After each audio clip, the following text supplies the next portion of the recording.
It's a great program. In spite of this, it is a great program. We have 90 public safety cadets. They tend to be younger. We have 10 police cadets. Police cadets are actually part-time and they're paid. They're between the ages of 18, 19, and 20.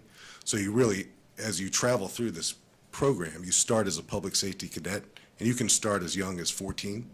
And then when you hit 18, you can apply to be a police cadet and get paid part-time as you go to college, continue your education, and then become a police officer. So we also have 15 active Fairfax County police officers who were at one time public safety cadets or police cadets. We just retired a couple months ago a deputy police chief who was a public safety cadet and a police cadet. It's a shame what Grimes did, because it brings a negative attention to a great local and regional program. Chief, in protecting the victim's privacy, do you mind sharing whether she still is in the program or continued on and joined the force? And Neil, that's a great question. I don't want to answer that because I don't want to expose the possibility of identifying her. But that's certainly a logical question. But you know, again, we have maintained contact with her, Neil, and her family ever since 2019. Our Victim Services Division, as you know, does a great job. So I don't want to answer any questions that might narrow the field and possibly identify her. Chief, Yes, sir. You said you suspended ride-alongs. Is that how the abuse occurred? So we suspended ride-alongs for public safety cadets and police cadets. So her relationship with our police officer, with Grimes, began when Grimes was affording her ride-alongs. And under the previous guidelines, public safety cadets were allowed to participate in ride-alongs. We suspended that ride-along program back in 2019. If and when we decide to start it again in the future, we'll make sure that there are some safeguards built into it so this never, ever happens again. Was it after that, the incident, was it, the same year, was it after the incident or before the incident? So the indictment speaks specifically about a particular time frame in 2019.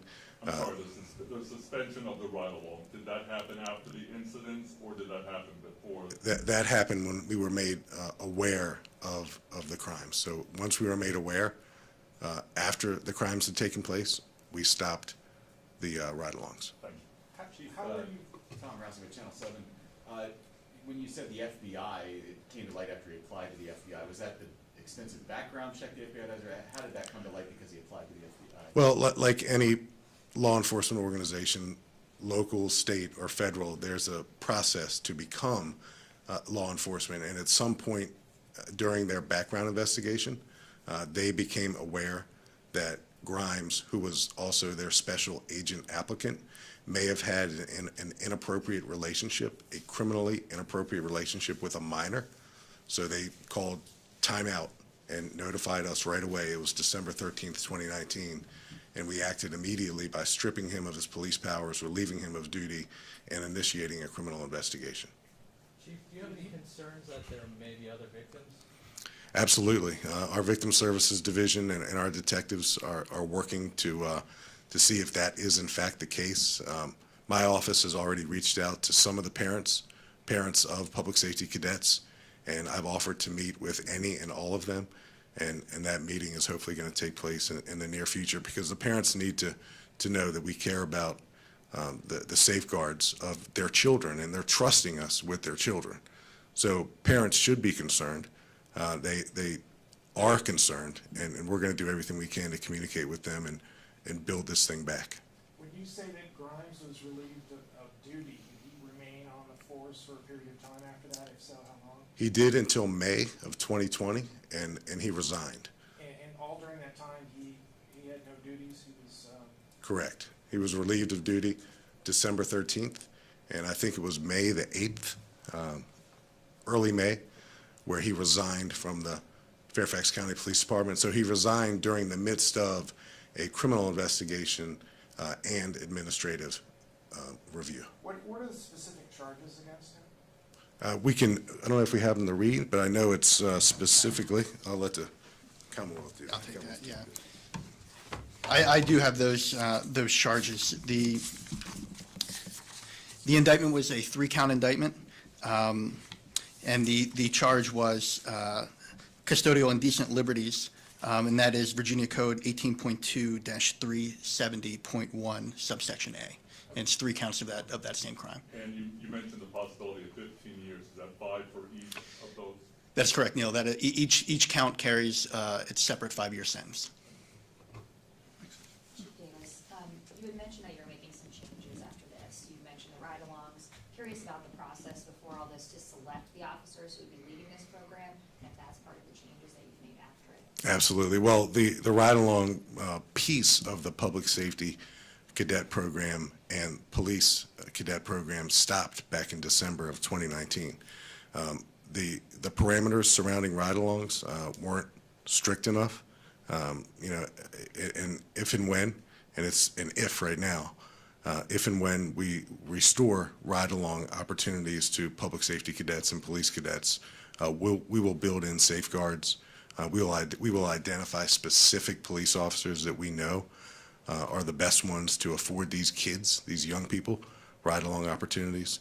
So all of that will be reviewed. But as you talk to the 15 Fairfax County police officers who are here now, wearing this uniform and this badge and doing it every day, they will tell you, and they've told us, that some of their greatest experiences when they were in the public safety cadet program were ride-alongs, because they get to see, touch, hear, feel.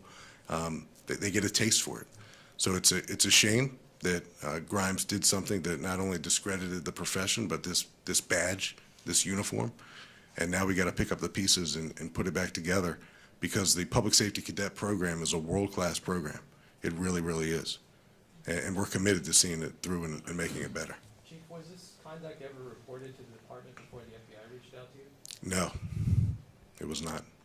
First we heard about it was December 13th, 2019, from the FBI. Last question, guys. Is there anything parents or young people can learn from this that he did that maybe are some warning signs that somebody's head isn't in the right place? Sure, and what we intend to do with the parents is to give them that type of visibility. What should you look for when your child's participating in any program, whether it's sports, music, after school, theater, the arts? As a parent of 4, it's certainly helpful for me, even being in this profession, to know the right questions to ask and to know the things to look for, the changes in the behaviors of our children that sometimes we as parents think are, just teenagers being teenagers. But there are certainly warning signs out there, and if we can improve the public safety cadet program and the police cadet program to include those types of visibility recommendations to parents, that's something we're going to do as well. Thanks, Chief. Thank you.